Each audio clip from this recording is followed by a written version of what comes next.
अस्सलाम वालेकुम। Last time हम लोग डिस्कस कर रहे थे एंटरप्रेन्योर के फंक्शंस। एंटरप्रेन्योर के फंक्शंस में हमने कुछ चीज़ें डिस्कस की थी, जिसमें से हमने कहा था कि एंटरप्रेन्योर जो है ना वो क्या क्या चीज़ें जो है ना वो कंट्रोल करता है। हमने कहा था जी कि एंटरप्रेन्योर डिसीजन मेकिंग करता है। डिसीजन मेकिंग किस टाइप की डिसीजन मेकिंग जो है वो हमारे पास ऑल टाइप की डिसीजन मेकिंग करता है वो,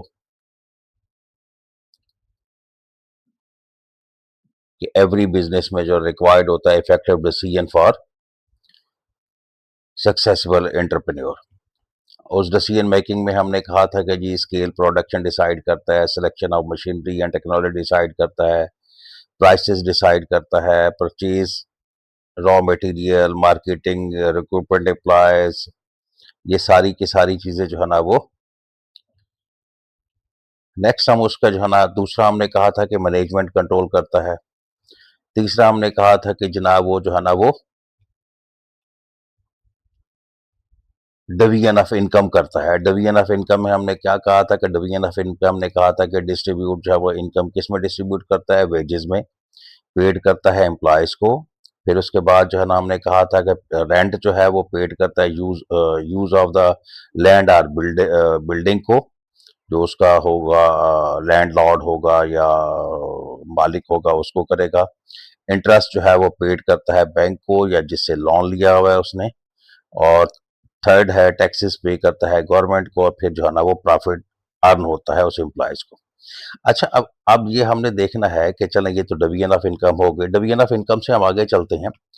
फिर हम कहते हैं जी कि अगर हमारे पास even if the business earn less profit, अगर बिजनेस जो है वो क्या कर रहा है, उसे लेस प्रॉफिट अर्न कर रहा है, उसकी जो है ना वो जो एक्सपेंडिचर है वो मीट नहीं हो रहे, तो फिर वो क्या करेगा?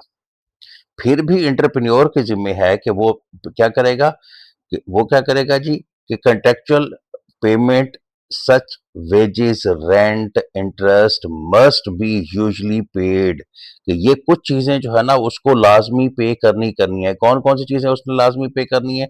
उसने जो है ना वेजेस देनी ही देनी है, चाहे उसके पास लेस प्रॉफिट आ रहा है।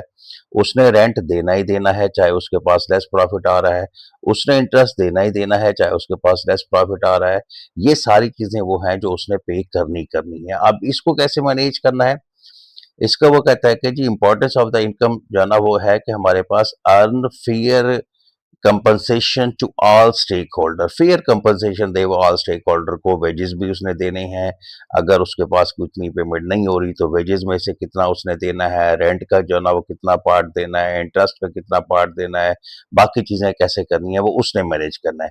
Maintain the good relationship with the employees and the supplier. वो रिलेशन को मेंटेन करेगा एम्प्लॉयज में और सप्लायर में, कि अगर किसी महीने एम्प्लॉयज को जो है ना वेजेस कम मिल रही हैं तो कहीं प्रोडक्शन बंद ना कर दें।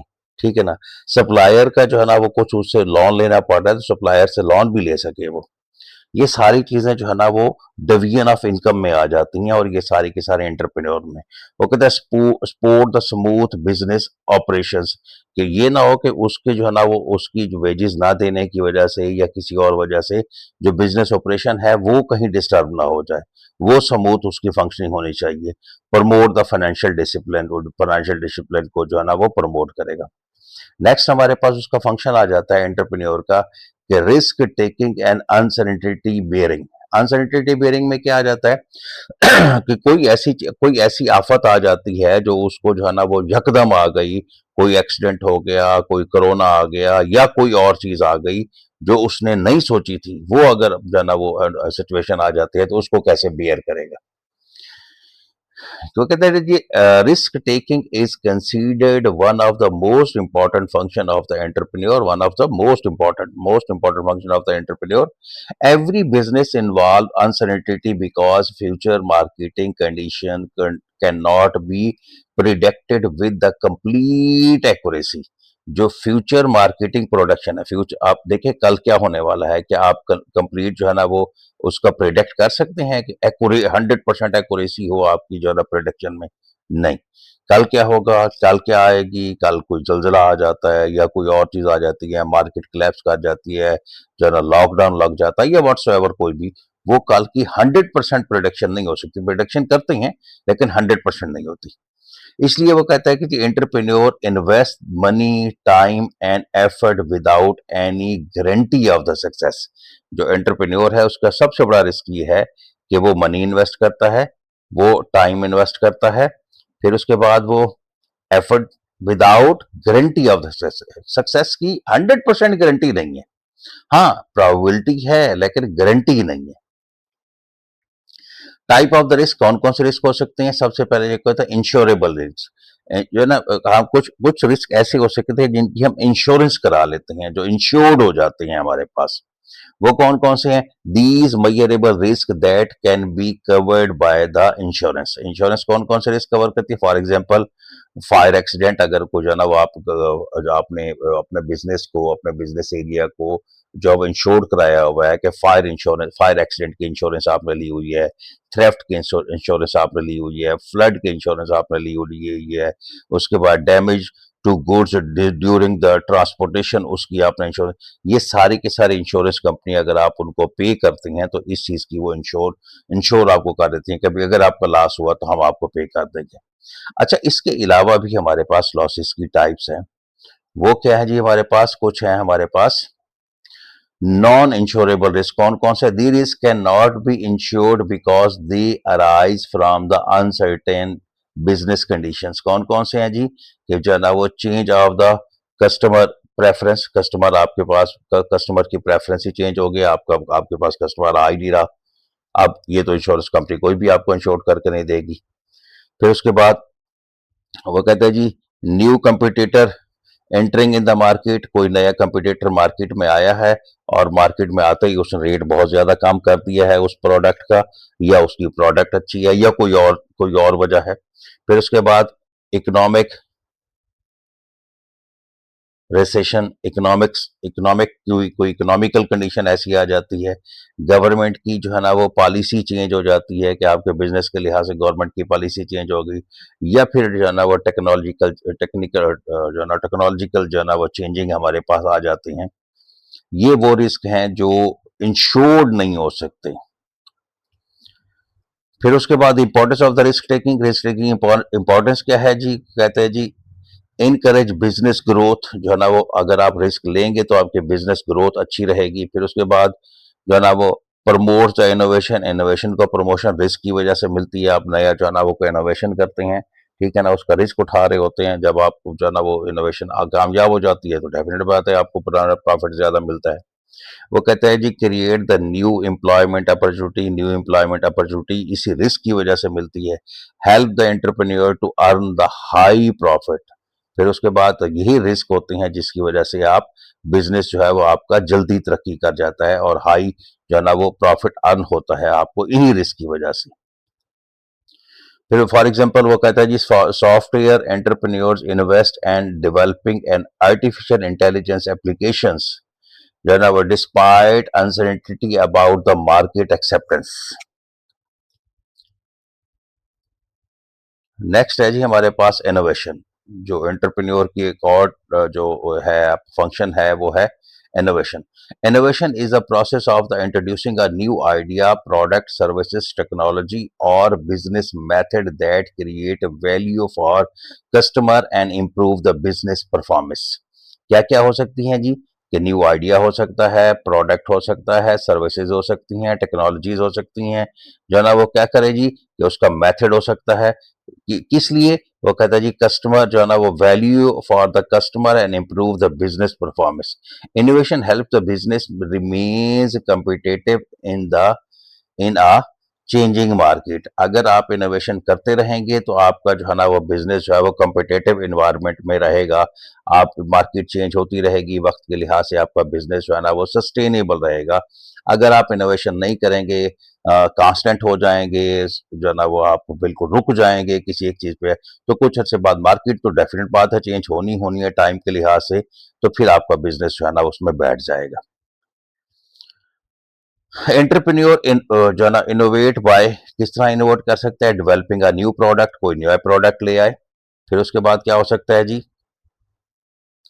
नए प्रोडक्ट के साथ वो क्या चाहे कि जी जो है ना improving the existing product, product जो उसका ऑलरेडी जो चल रहा था उसको जो है ना उसमें इम्प्रूवमेंट ले आए। नेक्स्ट क्या हो सकता है जी, next introducing the modern technology, technology modern modern technology ले आए उसमें। फिर वो कहता है जी finding the better product method, जो है ना वो better product production method, method जो है प्रोडक्शन मेथड जो है वो उसको चेंज कर दे। पहले जो एक ट्रेडिशनल तरीका आ रहा था उसके लिहाज से उसको चेंज कर दे, कोई नई टेक्नोलॉजी ले आए, कोई नया तरीका ले आए उसकी प्रोडक्शन का। Creating a new market strategies, और जो है ना वो मार्केट स्ट्रेटजीज को चेंज कर दे वो, कि मार्केटिंग पहले किसी और तरीके से कर रहा था, अब उसने मार्केटिंग स्ट्रेटजी को चेंज कर दिया है। फिर है जी के बारे पर इम्प्रूविंग द कस्टमर सर्विस, जो है ना कस्टमर सर्विस जो है वो उसको इम्प्रूव कर दे। ये सारे के सारे हमारे पास वो हैं हमारे पास इनोवेशन के, कि जो है ना वो न्यू प्रोडक्ट डेवलप कर दे, ठीक है ना, इम्प्रूव करे एग्जिस्टिंग प्रोडक्ट में, जो है ना वो introducing the modern technology, modern technology introduce कर दे, जो है ना वो finding the better production method, production method अपना बेहतर कर दे, जो है ना क्रिएटिंग अ न्यू मार्केट की स्ट्रेटजीज, न्यू मार्केट स्ट्रेटजीज जो है ना वो मार्केट स्ट्रेटजीज को चेंज कर दे, या फिर जो है ना वो क्या ले आ जाए, इम्प्रूव द कस्टमर सर्विसेज। ये वो तमाम जो है ना वो इनोवेशंस हैं जो किसी भी बिजनेस के लिए, इन कम अज कम ये, इसके अलावा और भी हो सकते हैं, कम अज कम ये जो है ना वो हर जो एंटरप्रेन्योर है उसके जहन में होने चाहिए कि ये इनोवेशन जो है ना वो मुझे हर वक्त सोचते रहना चाहिए। चाहे आपने अगर न्यू बिजनेस कर रहे हैं तो ये सारी चीजें आपको पहले सोचनी पड़ेगी, अगर आप बिजनेस रन कर रही हैं तो ये सारी चीजें आप फिर भी आपको जो है ना वो जहन में रखनी पड़ेगी, कि आप अपने प्रोडक्ट को किस तरह जो है ना वो एक नया प्रोडक्ट डेवलप करें, अपने एग्जिस्टिंग प्रोडक्ट को किस तरह जो है ना वो इम्प्रूव करें, जो है ना मार्केट मॉडर्न टेक्नोलॉजी को किस तरह यूज करें अपने प्रोडक्ट में, जो है ना वो बेटर प्रोडक्शन मेथड किस तरह जो है ना वो आप यूज करेंगे, और न्यू मार्केटिंग स्ट्रेटजीज जो है वो मार्केटिंग स्ट्रेटजीज। डेफिनेट बात है आजकल जो सोशल मीडिया है या बाकी जो प्रिंट अपना सोशल मीडिया है या इलेक्ट्रॉनिक मीडिया है या और बहुत सारे मेथड्स हैं जो मार्केटिंग के लिए हम यूज करते हैं, ठीक है ना। फिर उसके बाद जो है ना वो इम्प्रूव करे कस्टमर सर्विसेज को।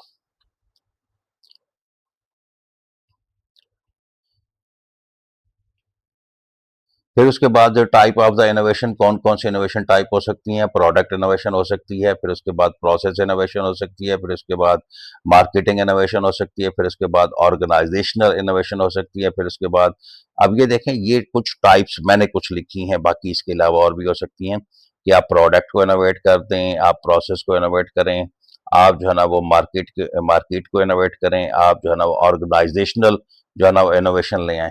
अब प्रोडक्ट इनोवेशन जैसे हमने लास्ट ये हमने अभी अभी पढ़ा है कि उसकी जो इनोवेशन है वो क्या क्या इनोवेशन कर सकता है। हमने कहा था कि developing a new product, improving the existing product, technology, जो है ना वो प्रोडक्शन मेथड, और जो है ना वो मार्केटिंग स्ट्रेटजीज, इसी को ही हम आगे लेकर चल रहे हैं।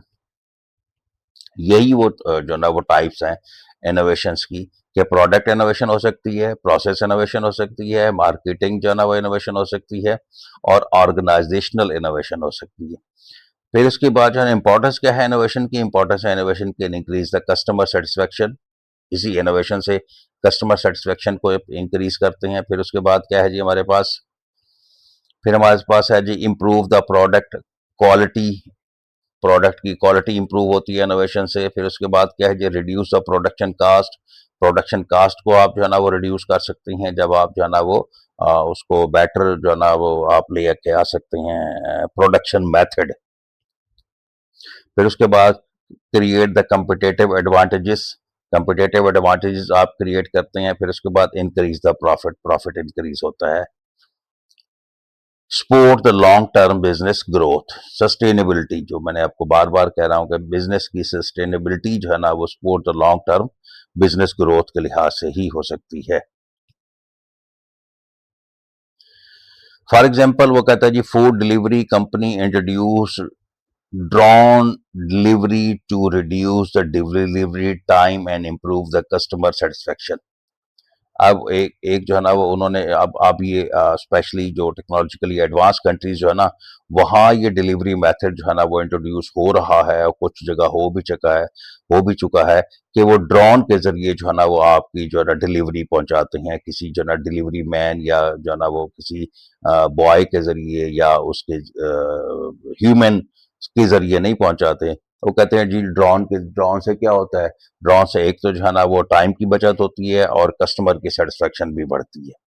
ये एक जो है ना वो नया मेथड है कि जो एक कस्टमर सेटिस्फेक्शन के लिए हम इस्तेमाल करते हैं और टाइम रिड्यूस के लिए इस्तेमाल करते हैं।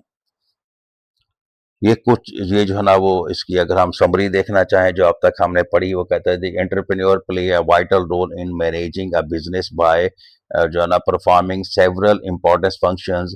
These include marketing, sounds, business discipline, managing business operations, distributing income among the various stakeholders, जो है ना वो bearing risk and uncertainties and introducing the innovation.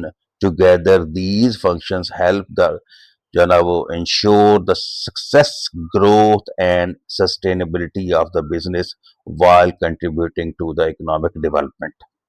ये हमारे पास जो है ना अब तक जो हमने फंक्शन ऑफ द एंटरप्रेन्योर पढ़े हैं, ये उसकी समरी है। अब इसमें वही जो हमने लास्ट उसमें भी हमने टॉपिक में भी डिस्कस किया था कि इसके शॉर्ट क्वेश्चन क्या आ सकते हैं।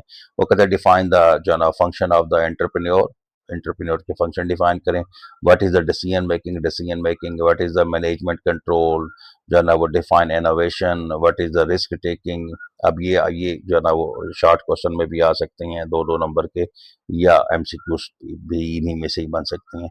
Explain the decision making function of the entrepreneur, इसको एक्सप्लेन करें, थोड़ा सा लेंथी आपको लिखना पड़ेगा। फिर उसके बाद describe the management control function, explain the division of the income function of the entrepreneur, जो है ना वो differentiate between the insurable and non insurable risk. जो है ये इंश्योरेबल और नॉन इंश्योरेबल रिस्क हमने पढ़े हैं अभी। वो कहता है explain the function of the entrepreneur in detail, पूरे के पूरे फंक्शन आपको डिटेल से लिखने पड़ेंगे। Let's discuss the role of the entrepreneur and discipline, marketing, decision making, management, risk taking and innovation with the suitable example के जरिए। ये अब तक हमने ये पढ़ा। इंशाल्लाह नेक्स्ट हम जो है ना वो इससे आगे करेंगे। तब तक के लिए खुदा हाफिज। नेक्स्ट लेक्चर में इंशाल्लाह हम बात करेंगे।